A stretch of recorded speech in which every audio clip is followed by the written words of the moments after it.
노정희 사퇴하라. 노정희 누굽니까? 예, 선관위원장이죠. 선관위원장 겸 대법관. 대법관 중에서 한 사람을 이 선관위원장으로 이제 호선을 하는 그런 상황입니다. 그런데 노정희 씨는 이화여대 출신의 지금 그 대법관의 유일한 대법관입니다만은 권순일 또 노정희 이런 분들은 사실 문재인 대통령과 가장 이렇게 지근거리에 있는 또 선임도 문 대통령이 사실상 낙점한 거나 다를 바가 없죠. 그러니까 이른바 지금 친민주당, 친문재인 세력이라고 볼 수가 있는데, 예, 그렇다고 당신은 문재인과 우호적인 세력이니까 사퇴하라 뭐 이렇게 주장을 할 수는 없죠. 왜 사퇴하라고 얘기를 했습니까? 바로 지난 대선 과정에서 부재자 투표, 즉 사전 투표에 대해서 이거는 뭐 관리라고도 할 것도 없을 정도로 아주 심각한 사태를 야기를 했습니다. 누가? 중앙선거관리위원회가 정말 관리 부실, 무능 뭐 이런 것들이 한꺼번에 쏟아져 나왔죠. 그러고 야당에 항의 방문할 때 토요일이라고 출근도 안 하는, 그러려면 못하러 선관위원장에 앉아 있습니까? 토요일이라고 일요일이라고 다 쉴 거 다 쉬고, 이른바 사전투표가 금요일하고 토요일 딱 이틀밖에 실시가 안 되는 상황이면은 당연히 자기 자리에서 수시로 보고를 받고 판단을 내려주고 문제가 생기면은 급히 상임위원들 호출을 해서 아주 긴급 상황에 대처를 해야 되는 거 아닙니까? 그러라고 국민들이 이렇게 아주 비싼 이렇게 국록을 제공을 하고 아주 의리의리한 또 사무실에 뭐 차량도 다 제공하는 거 아니겠습니까? 네. 자, 그런 상황에서 17개 시도 선관위 직원들이 건의문을 냈습니다. 책임을 지고 노정희는 거취 표명을 해야 된다. 말이 거취 표명을 하는 것이지 결국은 물러나라는 얘기입니다. 그만둬라. 17개 시도 선관위 상임위원장이 저렇게 건의문을 냈죠. 사실상 사퇴 요구, 사실상을 빼도 됩니다. 이거는 뭐 사퇴 요구인 것이죠. 노 위원장에 전달을 했고요. 선관위의 신뢰 회복을 위해 반드시 필요하다. 그래서 노정희 위원장은 오늘 긴급 회의를 주재를 할 건데요. 여러분들이 저한테 여쭤본다면은 노정희 위원장이 이거는 사퇴를 할 수밖에 없습니다. 오래 가지를 못합니다.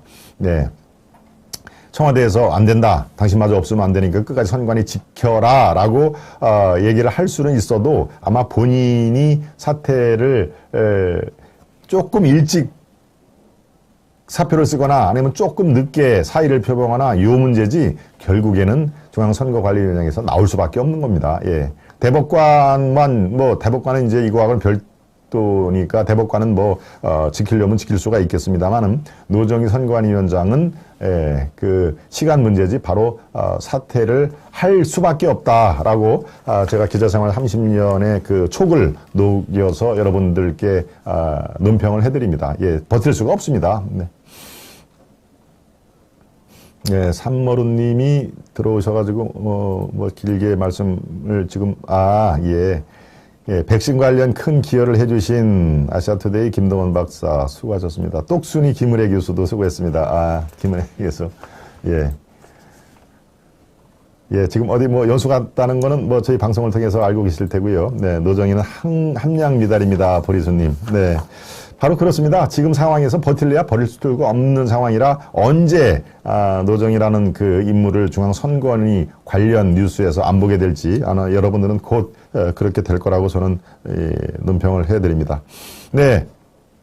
상임위원들도 15명이 사퇴하라는 목소리가 나온 마당이니까요. 그것도 한번 보여주시죠. 전국 중앙에 총 20명의 상임위원이 있는데요. 이거는 간부들입니다. 간부들. 기업으로 말하면 임원들이죠. 저처럼 어떤 그 한 조직의 이제 임원들일 텐데 선관위 상임위원들 15명이 노정희는 사퇴를 해라. 대선의 부실 관리를 책임을 지고 전례 없는 반발을 하고 있다. 그래서 노 위원장이 오늘 거취 표명할 듯. 제 그 판단은 별로 이렇게 크게 오류를 별로 내리지 않는 제 판단 스스로 생각하고 있습니다만은, 빠르면 오늘 아니면은 이틀 내로 저는 뭐 사퇴할 수밖에 없다라는 말씀을 제가 해드리고요. 중앙선관위 사부총장은 엊그저께 이미 사의를 표명을 했죠. 엊그저께 아들 의혹 때문에 그렇습니다. 이번 건하고는 관계가 없고요. 예, 저 이제 이른바 김세환 사무총장이라는 사람은 실무총괄입니다.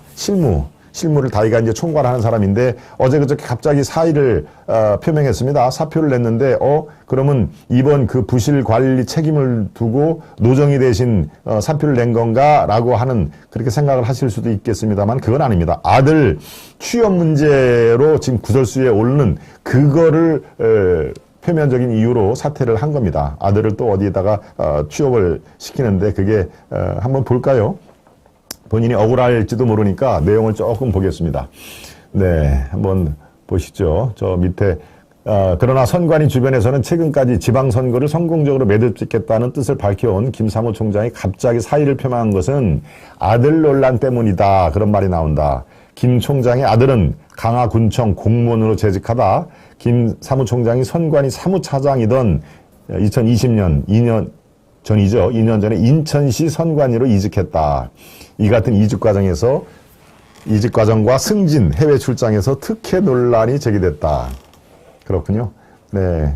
자기 아들을 어디 인천시 선관위원으로 이렇게 자리를 마련을 해줬군요. 강화군청에서. 그러니까 이제 이게 문제가 되고 하니까 또 이제 이거 아니더라도 선관위 이 부실 선거 관리에 책임을 주고 어차피 자기는 물러내야 될 그럴 입장이니까 바로 며칠 전에 딱 그 사의를 표명한 것이고요. 여기서 끝나면 안 되죠. 당연히 여기서 끝날 수는 없고요. 바로 노정희 위원장도 사퇴를 할 수밖에 없다라고 제가 말씀을 드립니다.